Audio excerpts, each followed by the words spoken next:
Hey everybody, this is Vince Miller. Thank you so much for joining me for some more time in God's Word. Our call out today goes to Tom Juergens, one of our volunteers and partners from Anoka, Minnesota. Thank you so much, Tom, for your support. I pray this devotional will bless you today. We're going to be in Nehemiah chapter 9, verses 6 through 31. I want you to know I'm actually not going to read all these verses. I want to encourage you to do so on your own today.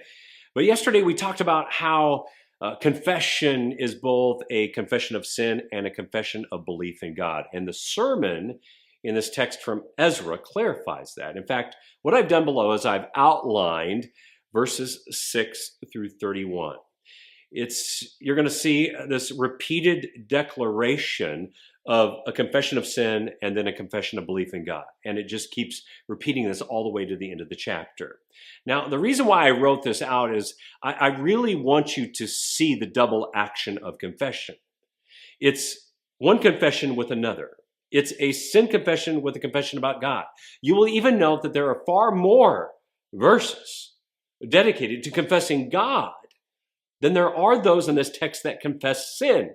And this is not an accident, because I believe failure to understand the power of this dual confession is one of the reasons that so many believers get stuck in these repetitive cycles of sin. Here's what happens. They confess their sin, which is the right first step, but then they fail to make the counter confession, which turns their declaration, their mouth, and their desires, their heart, and their deeds, their actions, toward a more satisfying object. And that, of course, is God.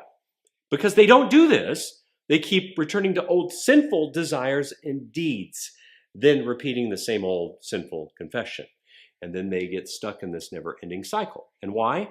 Well, because they have never turned to the counter confession of God's greatness and His grace and His mercy and His discipline and His salvation, deliverance, etc., etc., etc., which, if they did, would bring about a second spiritual effort. It's a counter confession that has a divine effect on our declarations, our mouth, our desires, our heart, and our deeds, our actions. I mean, just think about it just for a second.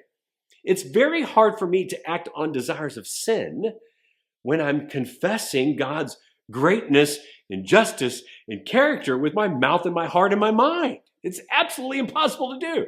I mean, just try it. Confess God openly today. Just tell one person about some quality of God's greatness. And then tomorrow, double down on it and make two confessions. And then just keep repeating this and watch as your confessions of sin decrease and your confessions of God increase, and you grow stronger. I bet you do. So try the double confession today. I love you guys. I pray this has blessed you. If it has, share it with someone else. That's called confession. And I'll see you right back here again tomorrow.